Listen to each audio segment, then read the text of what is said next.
So, I'm back to do a recent vinyl find, and this time I'm going to mix it up a little bit at least, showing you some psych, prog, folk, but also jazz.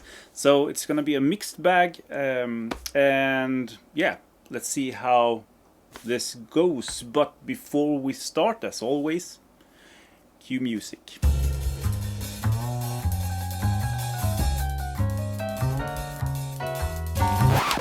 I'm gonna start with one record that came from my departed friend, my friend who passed.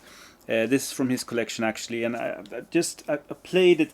I don't know really what to think about this. I don't think it's one that it's not really my bag, so to speak. This is Joy Division still, two LPs I think. Yeah. Kind of a cardboard structured nature fiber sleeve sort of thing. This is the UK press 1981, so it's not, I don't think it's a first press, but it's from the same year, second press or something like that. Pretty cool to have, because it's a sort of a, I shouldn't say historical importance. I'm not a new wave kind of guy or post-punk or whatever, and I think that the sort of the thought of this is they cashed in after Ian Curtis died and before they started New Order. Not really my thing, but I'm glad I have it in my collection, and it's a memory from my friend that passed. Yeah, okay, so moving on to something much more fun in terms of music. Anyway, for me, this is a soul. Dare I say psych? I wouldn't say psych. I can't say psych, no. But this is a soul funk record by Union Parker called Love Ain't Nothing But a Business Going On. And that's also the title track that starts the entire thing off. This is from 1970. Pretty sure it's 70. On Groove Merchant in the US to start with. But this is actually a Vogue press. A French press from 1973. I've had this on my want list for quite some time, because there are some Beatles covers on this one that is just super good. Lady Madonna and Taxman. Great covers, but you should check out Tomorrow Never Knows. That's where I get the sort of soul psych kind of thing. Check it out. The entire record is good, and the rest of the record is very soulful, kind of. I mean, it reminds me of a lot of records from this sort of time period, 1970-71, sort of, when it comes to soul. But in my opinion, it's the Beatles covers that really stands out, and that's what I love about the record. Okay, so the next one is 1970. It's a sort of a singer-songwriter record, and this is Marianne Henderson with Cameo.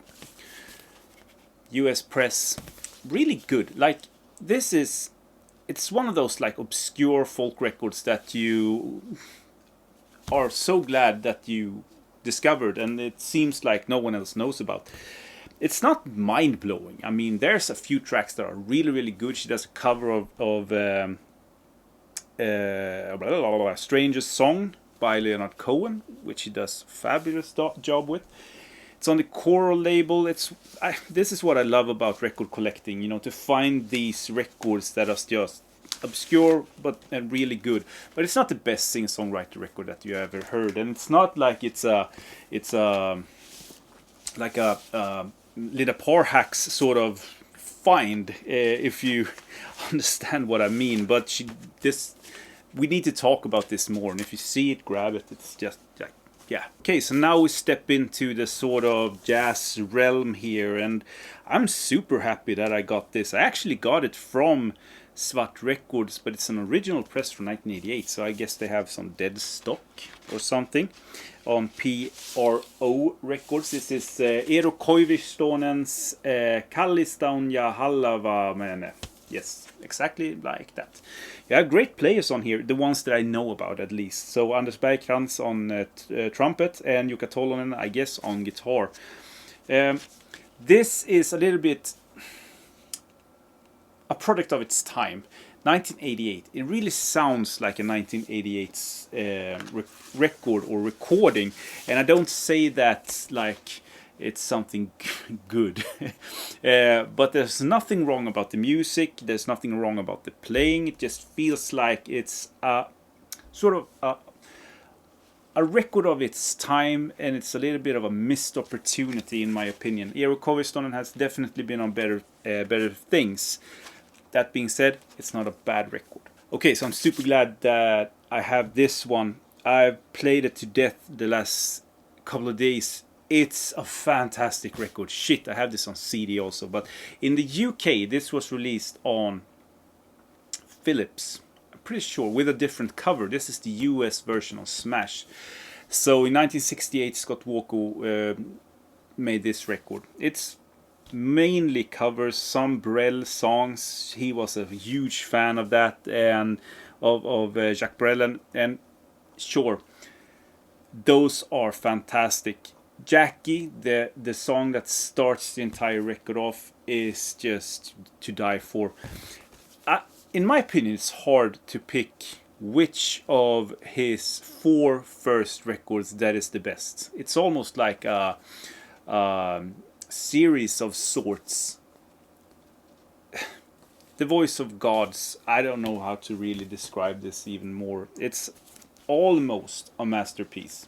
I mean, there's maybe a couple of songs that are just okay, if you know what I mean. Funny enough, when I played this, my wife, when I got up, my wife said that it was the worst thing she had ever heard, and I was like almost offended when she said that, because I think that Scott Walker has one of the most beautiful voices in the world. So we almost started to argue over Scott Walker too. Yeah, 1968. I guess I have to play it when she's away or something. Okay, so now we move in a little bit into the sort of avant-garde realm of music. I shouldn't say this is psych or prog or anything like that. It's in a category all of its own, and it's related to Henry Cow. This is Hopes and Fears by the Art Bears. Chris Cutler, Fred Frith, and Dagmar Krause.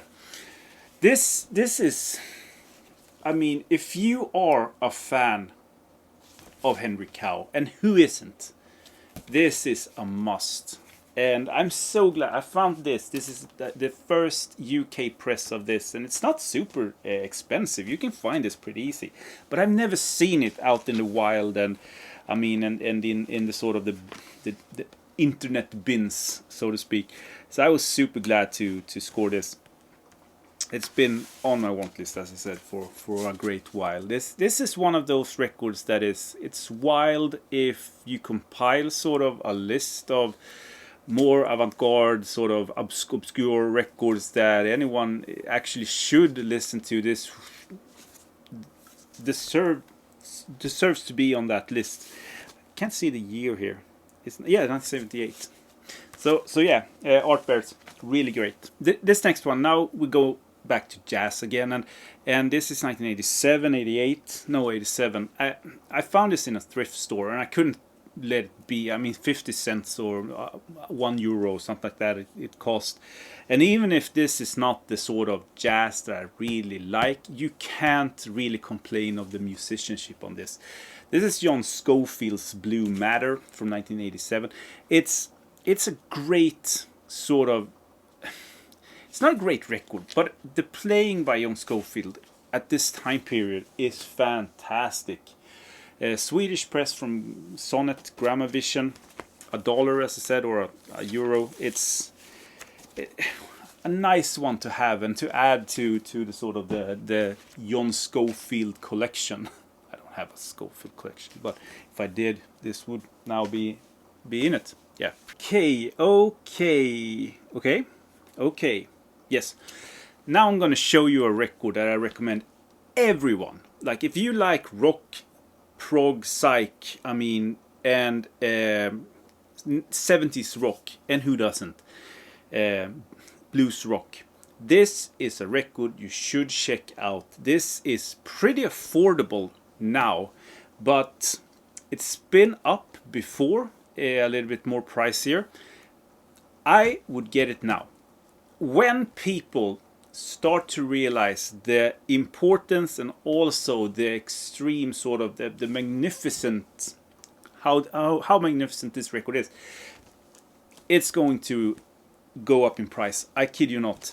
This is Club of Geijerstam, or Claes of Geijerstam, with Out of My Hair. He is a Swedish producer. He has been producing some fantastic music through the 70s and 80s and 90s. He's still around, and this is his only his only solo record.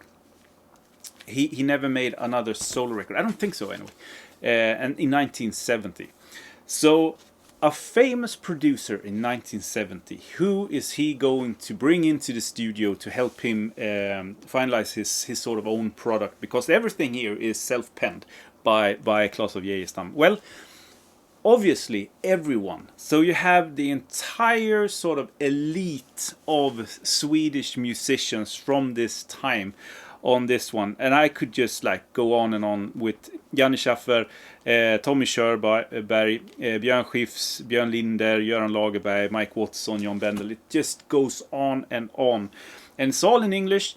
Fantastic songwriting, fantastic music, great recording quality, and it's on Sonnet, which in itself is a cool label to sort of collect.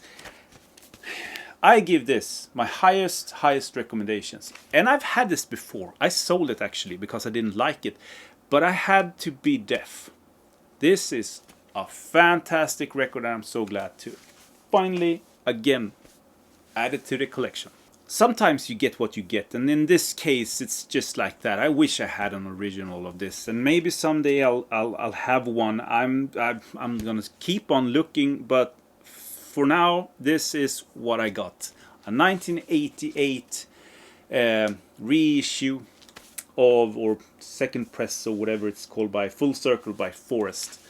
This is one of my favorite folk records of all time. This is fantastic. And unfortunately, the SUP reissue isn't the greatest when it comes to the sort of audio quality, but then again, I don't have an original press to compare it to, so I don't know, maybe it's the recording or something like that.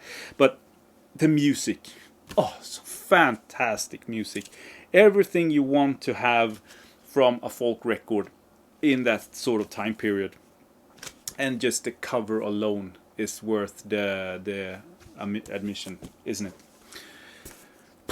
I don't know, man. I think that I had higher expectations of this. I was pretty sure that I thought that this was a fantastic record. I know I listened to it online or digitally on Spotify and stuff like that back in the day. I've had it on my want list for very long, and when I got it, played it, I was just like bum out. I don't think that it's a very good record, to be honest. And this is Phil Oakes with All the News That Fit to Sing. I mean, there's one track that I really like called Talking Cuban Crisis. But other than that, it's just a pretty like half-assed folk record from this time. Yeah, I have nothing more to add, really. Moving back to jazz again, and this is not the best Chris McGregor's and Brotherhood of Breath record, but it's still a really, really good record, like a 7 maybe out of 10 or something like that. And I'm super glad that I found a copy that was pretty affordable. This is live at Willisau, something like that. I think that most of you that listens to this sort of a little bit more freer jazz knows about this cover. It's a fantastic cover. And there's the bunch over there. You have Chris McGregor, obviously, on piano on this one, and then the fabulous Luis Maolo on drums. Maybe one of the best drummers when it comes at least to sort of, he can really, I shouldn't say swing, but hold a good groove. Evan Parker on tenor saxophone, Mongasi Fesa on trumpet, really good too, and a bunch of other brothers on the fantastic Ogun label. This was issued 1974. And I have still to find a Ogun record that I don't like. So when I see a Ogun record, if it's not too expensive, even if I have no idea about how it sounds, mostly of the people on Ogun I know about, but not all of them, but some of them. But even if I haven't heard the record, I would pick it up. Yeah, I'm the last person in the sort of vinyl world to get this. I think so anyway. I even have a guy at work who have talked about this, and we don't share exactly the same taste in music, but he has talked about this and said that you will like it. And man, I did. Everyone has this, and finally I do too. This is Grand Funk Railroad with their self-titled first record from 1969, I think. You recognize the cover, I guess, or I think so. This is an 80s reissue on Capitol, but as I said, released in the US. The band is from Flint, Michigan, and I don't know how to really describe this. This is a force of energy, and just, it's cock rock if the cock hit you in your face. Like, I've heard a little bit of Grand Funk Railroad after this, but I mean, it's nothing compared to this. If you buy one record from this video today, if you don't have this, get it. It's not expensive. It's pretty easy to find, and it will blow your mind away. I guarantee it. Okay, so moving into a little bit more sort of rare realms of collecting records, I guess. This is them, the Belfast Gypsies, or them Belfast Gypsies, depending on when you're listening to them. Because this is the entire them that Van Morrison was in from Ireland, I think, or was it the UK? But without Van Morrison. So when he left, the band wanted to continue and as them, so they did. And I think they toured and played some stuff, but Van Morrison wasn't too happy about that, if I understood correctly.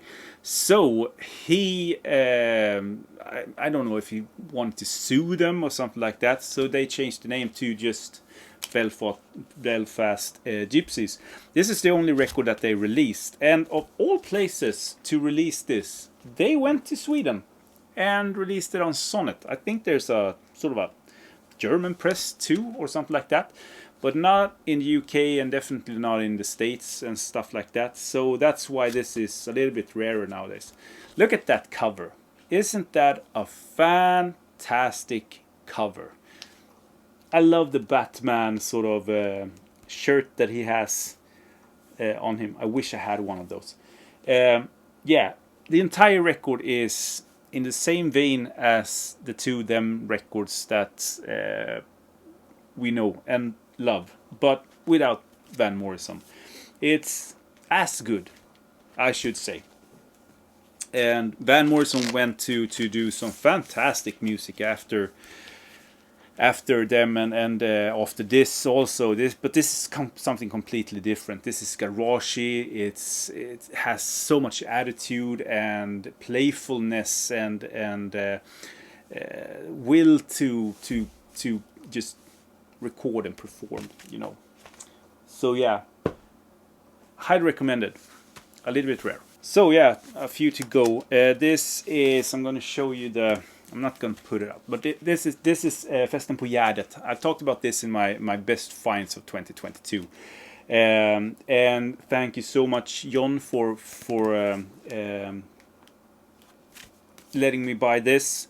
John has one of the best stores in Sweden, if not the best store, called Bebop Land.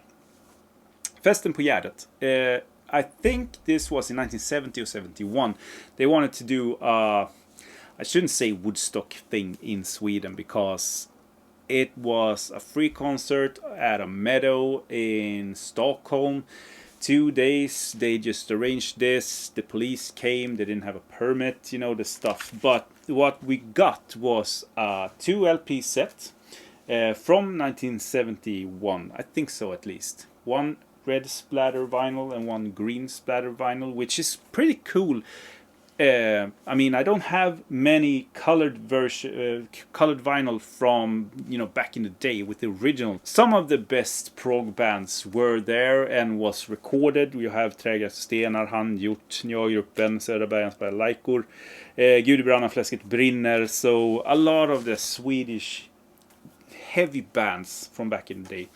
But obviously this was recorded live at the Meadow. So this is, if you want those songs by those bands, this is the way to get it. Historical wise, this is a super important record in music history. Maybe one of the absolute most important, because it's a statement almost more than a record or piece of music. Yeah, super glad. I've been looking for that as long as I've been hunting for records. And back in the day, you could get this for 50 euro maybe, and I was too